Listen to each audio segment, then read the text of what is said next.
En este video vamos a estudiar dos conceptos muy interesantes en estadística que son la covarianza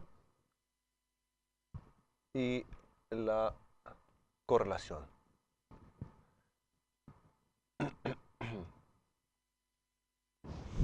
Todo lo que hemos estudiado se basa en el análisis de una variable.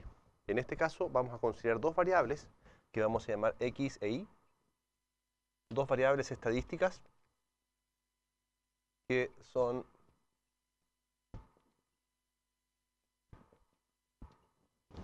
principalmente continuas que tú mides en una escala intervalar. Entonces, los datos que tú tienes para poder construir estos coeficientes son pares ordenados, x sub y sub i, desde i igual 1 hasta n. Si tú quieres, los puedes ver de esa forma, o lo puedes ver como x1 y 1, x2 y 2, hasta xn y n, en una tabla, de tal manera que la información que tú provees es la evaluación de estas dos variables para n individuos distintos. Entonces, para entender el concepto que fundamenta la covarianza y la correlación, podemos considerar que tu nube de puntos está localizada en el plano de esta manera. ¿Ya? Esta es la variable x, esta es la variable y en el plano, y esto es lo que uno llama un scatter plot, ¿sí? Entonces tú podrías pensar que el promedio de esta variable para x va a estar en este punto, y el promedio para y va a estar en ese punto. Entonces imagínate que tú parcelas, ¿ya?, esta región en 4 partes. Tú parcelas esta región en 4 partes y este va a ser el primer cuadrante, el segundo cuadrante, el tercer cuadrante y el cuarto cuadrante, pensando en que tu región está centrada en x promedio y promedio. Entonces, después de parcelar, lo que nosotros asumimos es que la mayoría de los datos se concentran en el cuadrante 1 y 3. Es decir, lo que estamos pensando es que existe una especie de asociación, una asociación lineal de esa manera.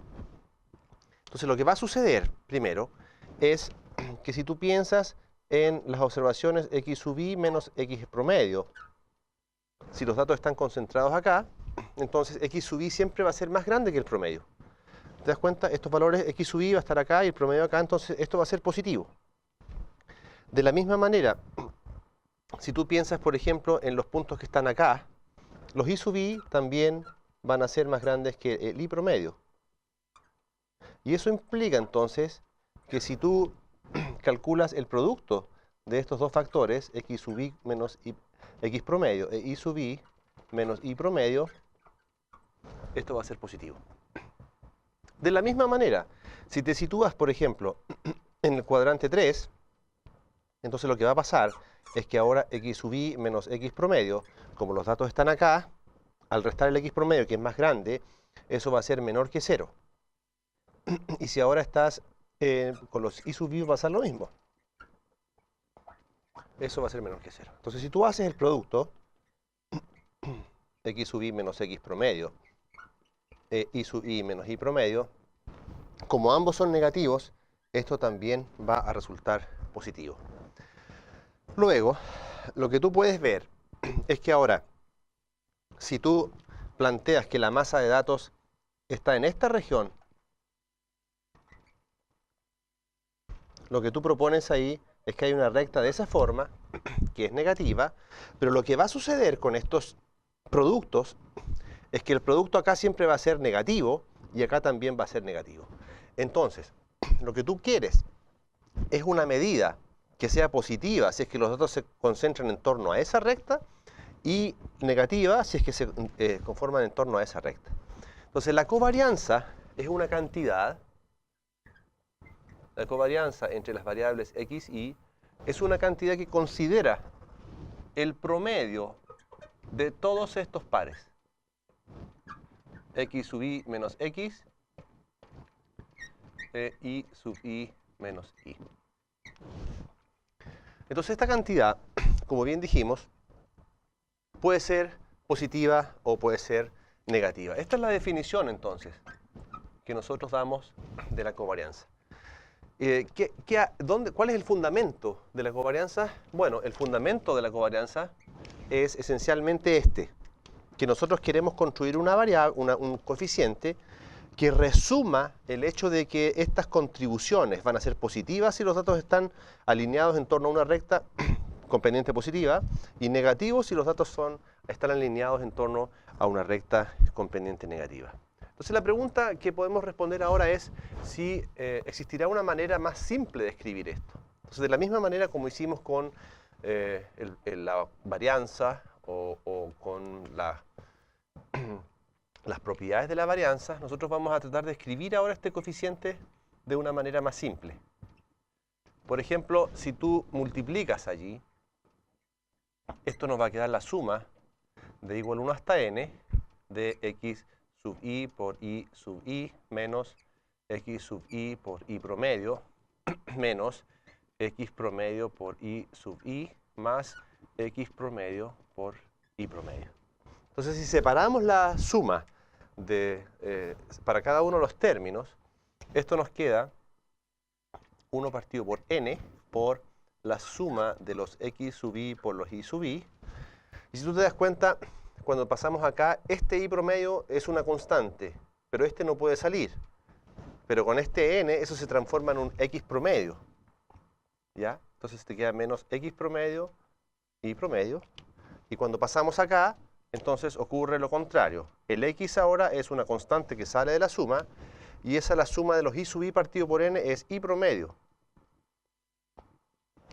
Y esto es una constante. Como es una constante, la suma es n veces la constante. Con ese se cancela y te queda más x promedio, y promedio. Por lo tanto, una manera simple de escribir la covarianza es como la suma de los x sub i desde 1 hasta n menos x promedio, y promedio.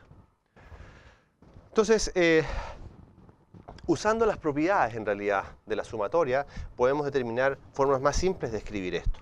Porque en el fondo, si tú quieres hacer esas diferencias para calcular, quizás es más fácil hacer este producto y sumar, y separadamente tú calculas el promedio de x y el promedio de y. Voy a dejar un ejercicio propuesto acá. Un ejercicio propuesto para ver si tú puedes intentarlo. ¿Ya? Ese ejercicio consiste en verificar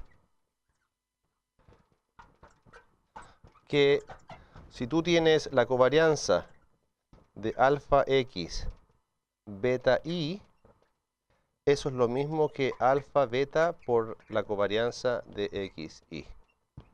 Es decir, si tú tienes factores de escala, estos factores de escala pueden salir y simplemente el cálculo de esta cantidad se reduce a calcular la covarianza entre x y y multiplicar por esos factores. Entonces, quisiera explicar un inconveniente que existe al estudiar la covarianza. Y hago la siguiente pregunta. ¿Cuál es el rango de la covarianza? ¿Cuáles son los posibles valores que puede tomar esta covarianza? De la manera como ha sido construida. Bueno, uno de los inconvenientes que se tiene es que la covarianza no es acotada, no es una función acotada. Es decir, la covarianza puede tomar cualquier valor, positivo o negativo. Y esa es una mala propiedad, porque al no tener un máximo, no sabemos realmente cuándo la covarianza es grande o es pequeña. Si tú dices la covarianza entre dos variables es 500 millones, y tienes otro par de variables y la covarianza es 600 millones, tú realmente no sabes cuánto es el máximo, por lo tanto es difícil comparar relativamente la covarianza para diferentes pares de variables, ¿ya? Entonces vamos a especificar eso. Entonces la covarianza en general no es una función acotada, ¿ya? Y eso va entonces a dar pie a que introduzcamos un coeficiente que es una transformación de esta covarianza, este coeficiente que se va a llamar el coeficiente de correlación de Pearson. Como mencioné anteriormente, una manera de remediar el hecho de que la covarianza no es un coeficiente agotado es construyendo un coeficiente a partir de la covarianza que sí tenga una cota superior y una cota inferior. La forma matemática de tratar esto es a través de una desigualdad que ustedes conocen, que es la desigualdad de Cauchy-Schwarz, que dice lo siguiente: 1 partido por n por la suma de igual 1 hasta n de x sub i menos x por I sub I menos I, esto en valor absoluto, es menor o igual que la raíz de la suma de x sub I menos x al cuadrado por la suma de I sub I menos I al cuadrado. Entonces, si tú piensas en las cantidades que están involucradas en esta desigualdad es equivalente a considerar, esto no es otra cosa que la covarianza. Entonces, lo que dice es que la covarianza entre x e y es menor o igual, y si te das cuenta, esto no es otra cosa que la varianza de x por la varianza de y. Entonces, en el fondo, si tú pasas esta cantidad dividiendo, o le llevas al cuadrado y pasas dividiendo, lo que está diciendo es que la covarianza dividido por esta cantidad va a ser un coeficiente acotado en valor absoluto por 1. O, en otras palabras, que este coeficiente, al pasar esto dividiendo, va a estar siempre entre menos 1 y 1. Es decir, tiene un máximo y tiene un mínimo. Entonces, si tú quieres, esto lo puedes escribir de esta forma: la covarianza entre x y al cuadrado es menor o igual que sx, si tú quieres. Entonces ahí queda más explícito el hecho de que tú puedes pasar esto dividiendo y eso lo puedes escribir como un coeficiente. Entonces de aquí esto motiva la definición siguiente, que es la definición del coeficiente de correlación. Entonces, la correlación entre x e y, que la vamos a escribir así, o que también la vamos a poner como R, es la covarianza entre x y partido por sx, si. Y en ese caso, entonces, lo que tú tienes es que este coeficiente, naturalmente, debido a su construcción, es un coeficiente que está entre menos 1 y 1. Quizás es conveniente que nosotros escribamos esto en términos de las sumas. Esta suma de arriba es x sub i menos x por i sub i menos i. Y abajo tenemos la raíz de estas cantidades